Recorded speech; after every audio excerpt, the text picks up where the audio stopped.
Hola a todos, muy buenos días, espero que estén muy bien. Un gran abrazo a todos los que están conectados. Llevamos un año y medio de pandemia que ha tenido muchísimos efectos diferentes. ¿Sabías que uno de ellos es el estado físico de los chilenos que ha empeorado mucho? De hecho, en Chile es uno de los países que más se subió de peso durante la pandemia y también que más bajó su actividad física, su actividad deportiva. Por lo tanto, la gran mayoría no estamos en un estado físico corporal óptimo, ¿cierto? Si los sondeos actuales son reales, 6 de cada 10 personas que están escuchando este mensaje, incluyendo el predicador, están tratando de bajar de peso. E incluso leía que quienes estaban súper bien físicamente antes de la pandemia también han bajado mucho su estado físico, han bajado su capacidad de rendimiento. Alguien se podría estar preguntando, predicador Juan Esteban, ¿por qué partes un sermón con esta información deprimente? Yo espero en realidad que sea la introducción de algo que nos anime muchísimo hoy.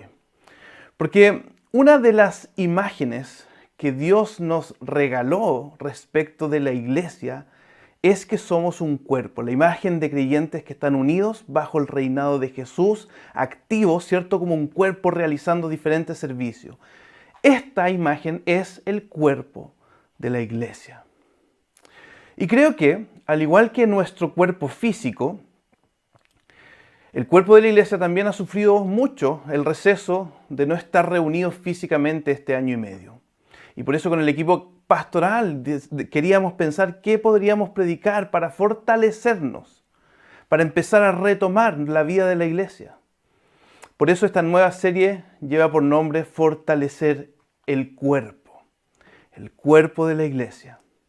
Y va a ser una serie guiada por un pasaje que nos muestra la conformación y actividad de la primera iglesia cristiana, como un cuerpo sano, activo, siguiendo a Jesús. Esa imagen nos la da Lucas en el libro de los Hechos, en el capítulo 2, que fue lo que se leyó hoy día. Hay un pastor llamado John Stott, un pastor que es teólogo también, que comenta el libro de los Hechos y dice algo así, lo vamos a leer textual. Dice, ha sido un saludable ejercicio para la iglesia de todos los siglos compararse con la iglesia del primer siglo y procurar recuperar algo de su confianza, entusiasmo, visión y su poder. Y eso es lo que queremos hacer, querida iglesia, durante estas 8 sermones que vienen adelante. Mirar la iglesia, las características de la primera iglesia y compararnos nosotros y animarnos, ¿cierto? Para ser animados y fortalecidos. Y yo no sé si te pasa a ti, pero estoy convencido que el primer paso para retomar el ejercicio, la actividad física, es un paso mental. Es recordar lo bien que hace el ejercicio, es empezar a volver a disfrutar el ejercicio, es el recordar esas cosas hace que uno salga de la cama y tenga ánimo para volver a ejercitarse.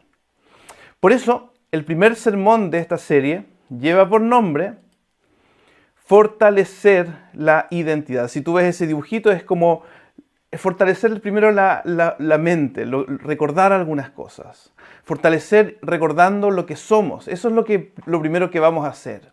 Y lo vemos con mucha fuerza y claridad en la iglesia naciente en el libro de Hechos. Como estos sermones van a ser más temáticos, esta serie, vamos a estar pasando de Hechos, de lo que describe Hechos, a otros pasajes que profundizan un poco más en cada una de estas áreas. En este caso vamos a estar en Hechos 2, pero también vamos a estar meditando en Primera de Pedro capítulo 2.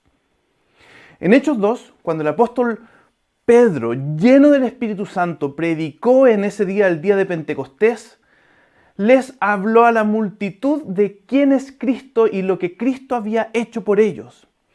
Y miles de personas creyeron. La iglesia naciente, lo primero que vemos en ellos es que ellos creyeron. La iglesia es aquellas personas que han creído en Cristo. El argumento de Pedro fue que Jesús no fue un profeta o un líder espiritual, sino que Jesús era el Señor. Pedro dijo que Jesús no era cualquier hombre, era el hombre que había venido del cielo a ayudar al ser humano. Pedro le recordó en esa predicación que el Antiguo Testamento eran las profecías que se habían anunciado respecto de Cristo, que hablaban de Jesús. Y por lo tanto, la vida de Jesús, los milagros de Jesús mostraban que Él era el Señor. Y Pedro termina diciendo que la gran prueba de que Cristo es el Señor es su muerte y su resurrección. Mira lo que dice en Hechos 2, 36 y 37. Por tanto, sépalo bien todo Israel, que a este Jesús, a quien ustedes crucificaron, Dios lo ha hecho Señor y Mesías. Cuando oyeron esto, todos se sintieron profundamente conmovidos.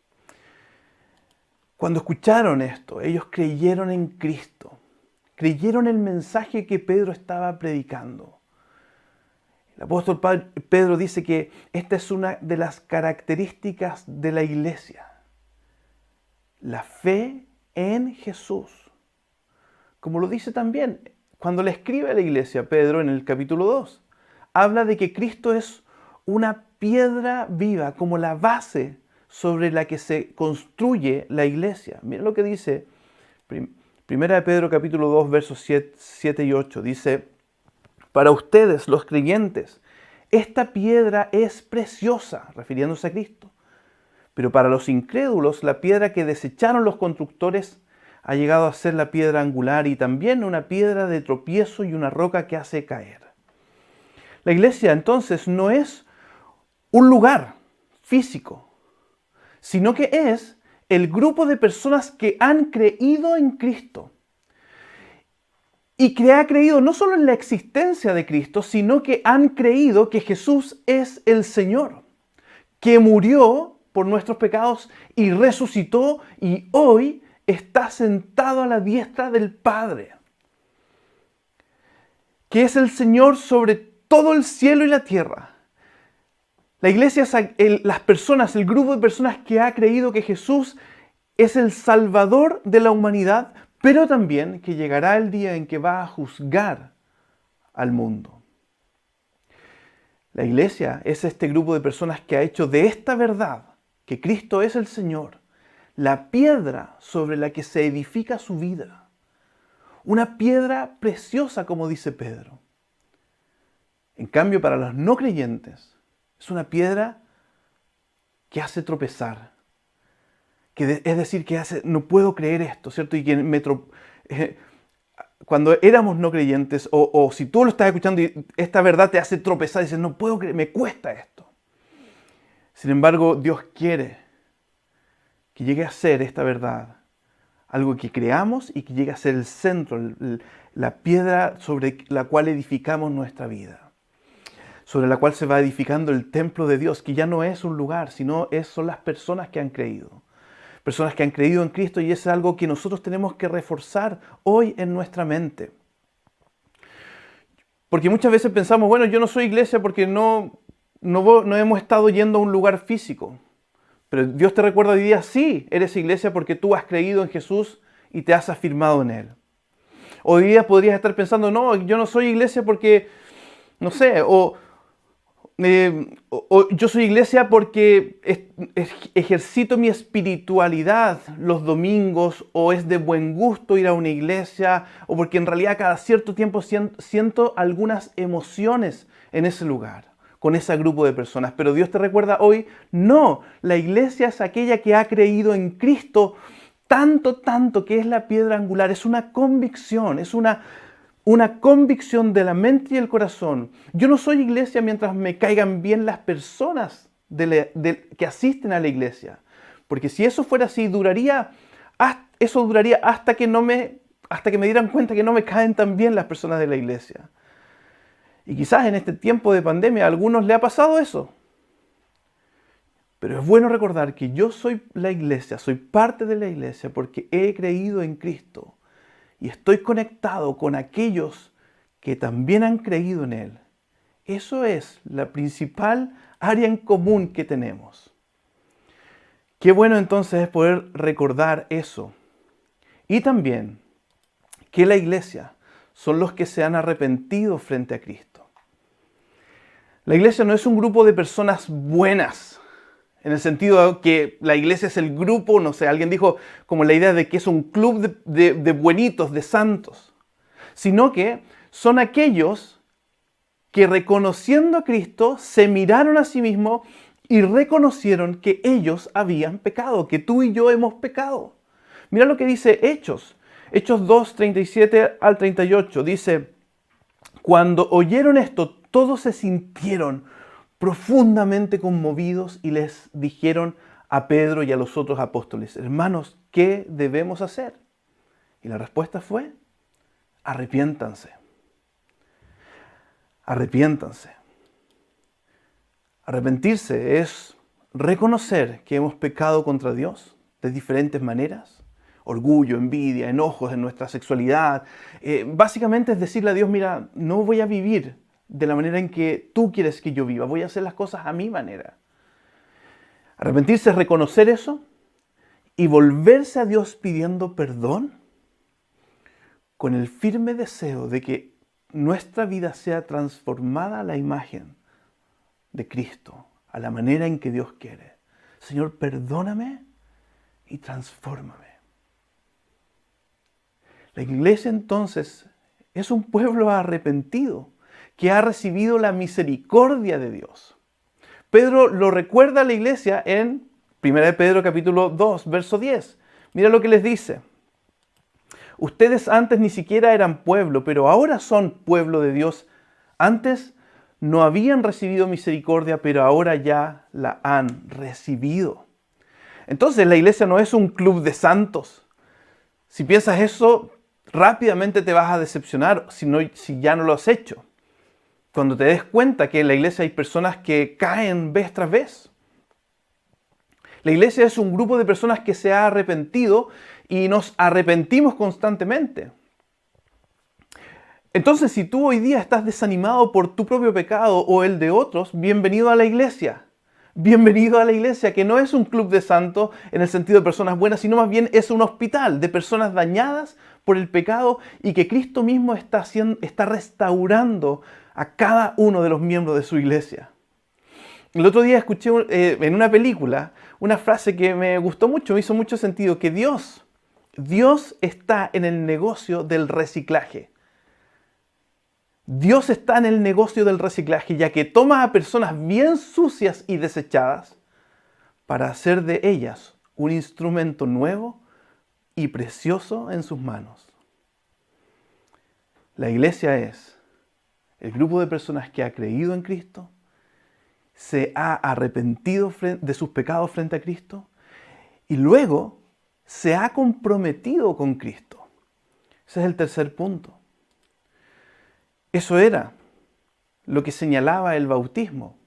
Un compromiso con Cristo y una limpieza de Dios en nuestras vidas. El bautismo es esta señal externa de que Dios me limpia, pero también es una señal externa de que yo paso a ser propiedad de Dios. Mira lo que dice Hechos 2. Dice, arrepiéntanse y bautícese cada uno de ustedes en el nombre de Jesucristo para perdón de sus pecados, les contestó Pedro, y recibirán el don del Espíritu Santo.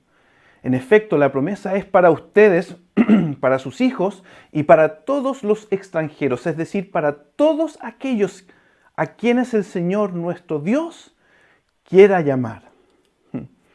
Esta promesa fue abierta a todos a recibir perdón y ser parte del pueblo de Dios, a comprometerse con Cristo. No importa cuál fuera su condición, su nacionalidad, su historia, a recibir el perdón de Dios. Incluso ese compromiso no era solo personal, sino de toda una familia. Los niños podrían ser también bautizados a crecer y crecen en este conocimiento de Cristo, orando, confiando en Cristo y arrepintiéndose de sus pecados y reconociendo a Jesús como el Rey de sus vidas, un compromiso con Él. En el bautismo se hace esta declaración de arrepentimiento y de fe en Cristo y luego un compromiso con Jesús. Si el bautismo es de un niño, los padres hacen esas promesas y el compromiso de guiar a ese niño a Cristo. Mira, déjame recordarte las palabras que probablemente se hicieron el día en que tú te bautizaste, ya seas de niño o de adulto. Lo vamos a poner aquí para recordarlo juntos. Se dijo, probablemente si eras niño te tomaron en brazos, o si eras adulto estabas en un lugar con agua ahí, en un río, en una piscina, y se dijo esto: yo te bautizo en el nombre del Padre, del Hijo y del Espíritu Santo, y te signo con la señal de la cruz, para mostrar que tú no debes avergonzarte de confesar la fe en Cristo crucificado, que tú eres un soldado para luchar valientemente bajo su bandera contra el pecado, el mundo y el diablo, y que tú tienes que continuar como un siervo fiel de Cristo hasta el fin de tu vida. Es un compromiso. La iglesia es aquella que ha creído, se ha arrepentido y se ha comprometido con Cristo. Recordaba mientras preparaba este sermón que el día en que dejamos de juntarnos por la pandemia, hace un año y medio atrás, estábamos casi a una semana de reunir a 10 personas de nuestra iglesia para la confirmación, confirmar las promesas hechas en el bautismo. Yo espero que este año y medio que ha pasado no haya enfriado esa decisión de querer que Cristo sea el Rey de tu vida. Y espero que hoy día el Espíritu Santo esté animándote a todos nosotros a decir: sí, Él es mi Señor, yo soy parte de la iglesia y Cristo es mi Señor. Es tan importante recordar esto, que le pertenecemos al Señor. Mira cómo Pedro lo recuerda en el capítulo 2 de Primera de Pedro. Dice: pero ustedes son linaje escogido, real sacerdocio, nación santa, pueblo que pertenece a Dios, para que proclamen las obras maravillosas de aquel que los llamó de las tinieblas a su luz admirable. Este es un pueblo real, en el sentido de realeza, ¿cierto? Un pueblo que Dios ha hecho santo y parte de los hijos de Dios. Alguien podría estar diciendo: pero Juan Esteban, nos habías dicho recién que estábamos en un proceso, y lo estamos. Sin embargo, el Señor nos ve santos, perfectos, y sus hijos, un real sacerdocio, el cual le pertenece a Él, y donde Él habita. Y ese es el último punto. La iglesia son aquellos que han recibido el Espíritu de Cristo, el Espíritu Santo. Esto es lo que dice Hechos en la predicación de Pedro. Y es la realidad hoy también. La iglesia vive, en la iglesia habita el Espíritu del Señor en cada uno de los creyentes y en todos los creyentes. En todos estos creyentes que han creído firmemente, se han arrepentido y se han entregado a Cristo. Así el Espíritu Santo reparte dones a la iglesia. En realidad es Él el que trae esta fe, este arrepentimiento y este compromiso. Reparte dones de enseñanza, de pastoreos, de oración, dones prácticos. Y así la iglesia se va transformando, se va viendo como un cuerpo, donde hay diferentes dones, donde juntos, en conjunto, vamos sirviendo al Señor en diferentes áreas, para que proclamemos las maravillas de Dios hoy, en el tiempo que nos toca vivir. Y eso es lo que vamos a ir viendo durante esta serie, para fortalecer el cuerpo. Entonces te quiero preguntar: ¿cómo estás hoy respecto a la iglesia?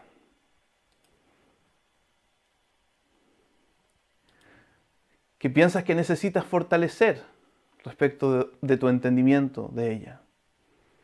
¿Hay algo que necesitas fortalecer? Claro que sí, probablemente sí. Quizás este tiempo te has decepcionado de la iglesia de alguna manera.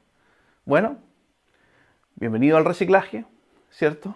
Donde Dios toma a personas sucias, desechadas, y empieza ese proceso de renovación en cada uno de nosotros. Quizás estás desanimado durante este tiempo por tu propio pecado y estás diciendo: ay, no quiero ir a la iglesia, qué hipócrita ir a la iglesia, mira mi vida. Bueno, bienvenido al club de los que se arrepienten, de los que vuelven a confiar en Cristo, en su perdón, de los que volvemos a decir, Señor, lléname de tu Espíritu Santo para transformar nuestra vida. O quizás durante este tiempo tú has estado mirando a la iglesia como cuando uno quiere ir al mall, por ejemplo, para tener algo, o qué sé yo, un buen momento, o un buen mensaje, algo que me anime. Y Dios te recuerda hoy, si tú has estado pensando así, que el cristiano es aquel que ha puesto a Cristo como la piedra angular de su vida. No voy a la iglesia, no participo de la iglesia como si estuviera yendo a un mall o fuera parte de un, no sé, de un club o de, no sé, o de un grupo de amigos. Estoy yendo a la iglesia porque participo de la vida de la iglesia porque es la vida de Cristo lo que sustenta toda mi vida. O quizás durante este tiempo de pandemia has pensado que la iglesia podría ser como una membresía al gimnasio, que uno paga y no va nunca más. Es fome cuando pasa eso, ¿cierto? Olvidando la centralidad y el compromiso que le pertenezco a Cristo. Entonces espero, querida iglesia, que al recordar lo que somos, que al fortalecer nuestra mente, seamos animados hoy a seguir confiando en Cristo, a arrepentirnos frente a Cristo constantemente, a comprometernos día tras día con Cristo y a ser llenos del Espíritu Santo. Espero que podamos así entonces volver a tener ganas, animarnos a participar de la vida de la iglesia, ya que somos linaje escogido, real sacerdocio, nación santa, pueblo que pertenece a Dios, para que proclamen las obras maravillosas de aquel que los llamó de las tinieblas a su luz admirable. Quiero invitarte a inclinar tu rostro y a orar. Gracias, Padre. Gracias, Señor, por todo lo que tú has hecho por cada uno de nosotros. Gracias por Cristo. Afirma esta mañana nuestra fe en Él, que Él es el Señor. Él es el Señor sobre cielo y tierra, aquel que murió en la cruz por nosotros y resucitó. Nos entregamos esta mañana nuevamente a confiar en Él. Nos arrepentimos de nuestros pecados, Señor. Perdónanos. Hay tantas cosas que hemos hecho mal. Algunas que nos avergüenza, que las ocultamos, incluso que a veces hemos tratado de justificar en nuestra mente, pero sabemos que no están bien. Perdónanos, Señor. Y llénanos de tu Espíritu Santo para caminar contigo, Señor, obedeciéndote, comprometidos contigo, con nuestros hermanos, con aquellos que también están creyendo y arrepintiéndose y caminando en la fe, para proclamar hoy las maravillas tuyas, Señor, en este tiempo. En el nombre de Jesús. Amén. Querida iglesia, Dios los bendiga mucho. Un gran abrazo a cada uno de ustedes.